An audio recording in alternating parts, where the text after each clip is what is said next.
Bom dia, rapaziada inscrita no canal Vasco em Pauta. O meu nome é Luiz, para quem não me conhece.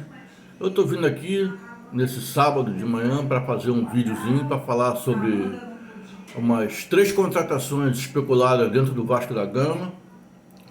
E depois também vou projetar um pouquinho do próximo jogo do Vasco, né? Só para atualizar as notícias do Vasco. Bom, vamos começar falando sobre as contratações, que são 3, seriam do zagueiro Lianco, do meia Lanzini e do volante Cuejá. Bom, para começar, eu acho que são 3 muito boas contratações. Eu não posso dizer excelentes contratações, mas são muito boas. Está numa prateleira alta. Eu acho que são 3 contratações que acrescentariam muito ao Vasco. O Lianco, dos 3, é o zagueiro, é o que está mais próximo, vamos dizer assim, de se concretizar. É um zagueiro de 26 anos, que começou no São Paulo, depois fez a carreira dele lá na Inglaterra, especificamente agora no Southampton. Então é um jogador que tem 26 anos, mas já é um jogador experiente, porque não é qualquer um que joga na Premier League, né? A Premier League a gente sabe que é a liga mais difícil de todas. Os times são mais equiparados, né? Tem os que estão na prateleira lá do alto, mas os que estão na prateleira inferior sempre estão dando muito trabalho para os times de ponta, né? Então, qualquer time ali tem grandes jogadores, né? Então, o Lianco fazia parte de um deles. Eu acho que vale muito a pena. O Vasco fez uma proposta de 1 milhão de euros pelo empréstimo de 1 ano, com uma obrigação de compra,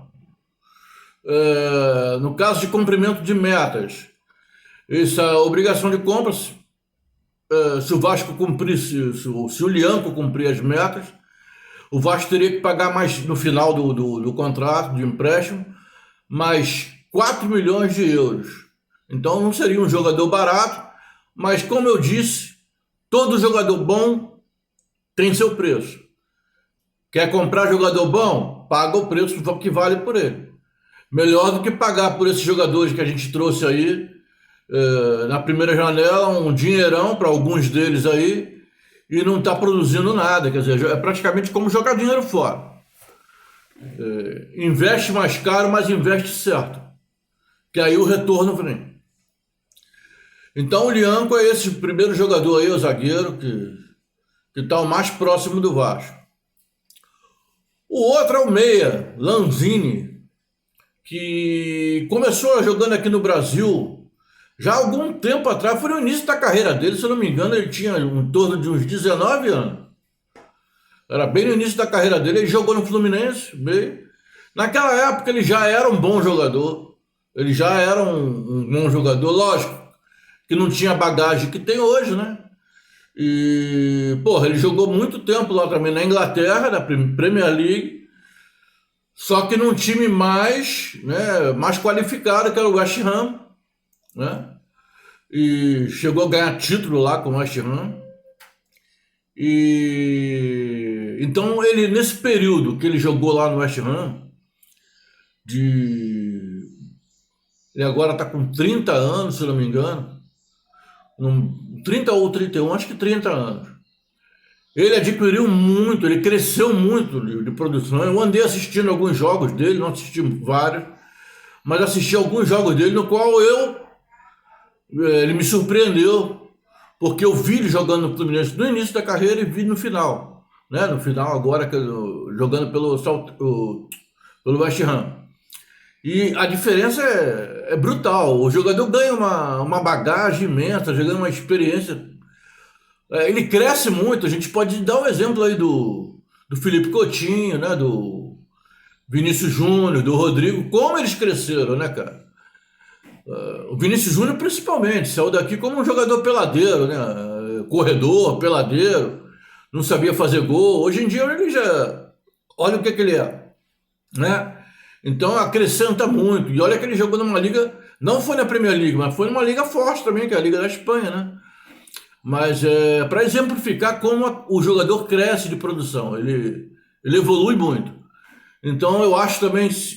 a- o Lanzini tem uma coisa que eu considero um pouco de obstáculo, ou é um obstáculo para ele vir para o Vasco. O que é? O Lanzini ganha em torno de 1.800.000 lá no West Ham. Ele ganhava em torno de 1.800.000 no West Ham. Então, para ele vir para o Vasco, com certeza ele vai ter que ter uma boa redução nesse salário dele aí. Se ele se aceitar essa proposta de redução salarial, eu acredito que ele possa vir para o Vasco. Apesar de que ele é um jogador que foi lançado pelo River Plate da Argentina, e também existe essa possibilidade dele ir para o River Plate. Mas aí vai depender muito da vontade do jogador, porque na parte financeira, o nosso dinheiro é muito mais forte que o dinheiro da Argentina. Tem muito mais, né? É muito mais fácil ele vir para aqui para o Brasil do que para a Argentina. Agora, vai depender muito do coração dele, né? Se ele quiser voltar para o time que projetou ele, aí ele vai abrir mão bem mais do dinheiro, né? Porque com certeza ele vai receber bem menos que o Vasco poderia pagar. Mas vamos ver isso aí, é uma transação que está em negociação ainda. Vamos torcer para que dê certo, porque ia também acrescentar muito na qualidade do elenco do Vasco. E o outro, deixei por último ele, que para mim seria o melhor de todos. Eu, desde o início que surgiu o nome dele, eu torço muito para que ele venha para o Vasco, porque, cara, ele é um excelente jogador. Tá com 31 anos, fez agora 31 anos. Cara, eu tô falando do Cuéllar, volante, Cuéllar, que serviria para acertar aquele sistema defensivo, porque a gente sabe que a defesa não é um jogador que resolve, é um sistema defensivo. E o Cuéllar é um cara que sabe muito bem fazer esse tipo de cobertura na zaga, cobertura dos laterais, que está faltando muito no Vasco, né?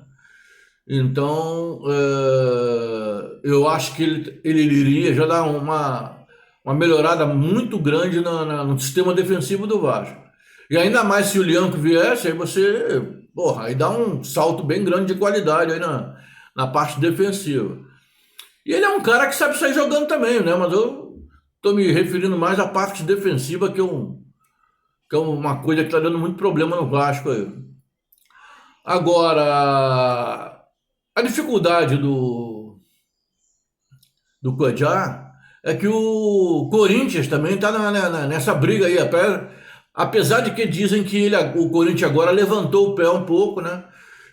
Mas, pô, cara, eu vejo o seguinte, cara. O Corinthians contratou agora um jogador que o Vasco queria, que era o Matias Rojas, né? E foi lá, arrumou grana não sei de onde e contratou o cara. O Corinthians não é um clube que está saudável financeiramente. Ele não está também. Mas eles vão lá e trazem.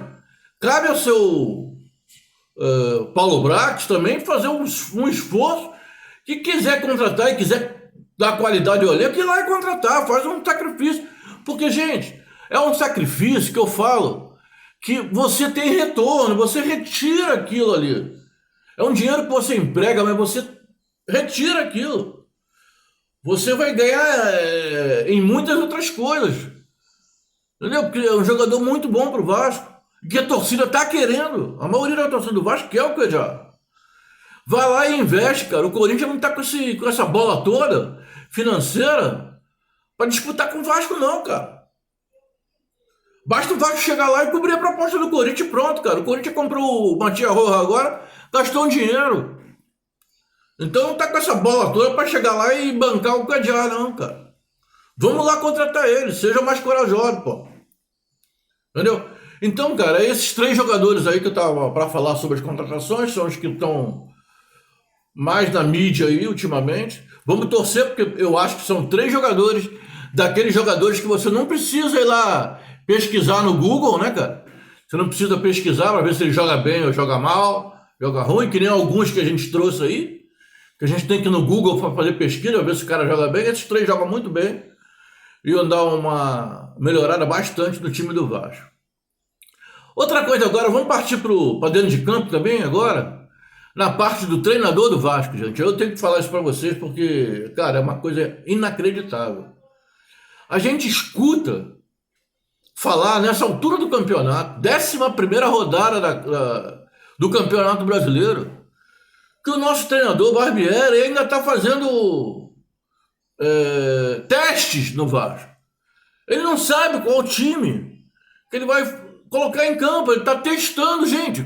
Os jogadores que estão aí são os mesmos desde o início da temporada. Então ele sabe muito bem quem é quem. Será que ainda precisa fazer teste? Porra, é inadmissível um negócio desse. Demonstra a total incompetência dele, incapacidade. Então o Barbieri está aproveitando esses 10 dias para fazer testes. Cara, que porra de testes é esse que ele ainda está fazendo? Se tivesse vindo outros jogadores, tudo bem, né? Vamos testar os jogadores que chegaram. Mas não, esses jogadores são os mesmos no início da temporada. Não tem nada que testar, pô. Ele já sabe quem é quem e já sabe quem pode render e quem que não pode render. Então é isso, gente. É por isso que o time do Vasco está nessa merda que tá aí de produtividade. Temos um treinador que ainda está fazendo teste ainda, cara. Essa altura do campeonato. Né? Então, gente, era isso que eu tinha para falar hoje para vocês, aqui pela manhã. Né? Vamos ver se durante o dia surgir mais alguma coisa. O Rafael depois vai fazer uma postagem, surgir alguma novidade, né? Então, cara, eu quero agradecer a todos vocês e pedir para que vocês assistam os nossos vídeos, nossas postagens, curtam lá, compartilhem, né? Para que outras pessoas, outros amigos possam vir para o nosso canal, se inscrever, né? E participar com a gente. E em breve eu vou reforçar a campanha da participação dos inscritos na bancada das nossas lives, que eu já falei ontem, no nosso vídeo de ontem, na nossa live de ontem. Falei numa postagem que eu fiz curta também sobre essa possibilidade, é o que a gente está querendo. Então, mais para frente eu torno a falar sobre isso para vocês, tá ok? Gente, um bom dia para todos, um bom sábado. Um beijo no coração e saudações Cruz Maltina para todos. Tchau.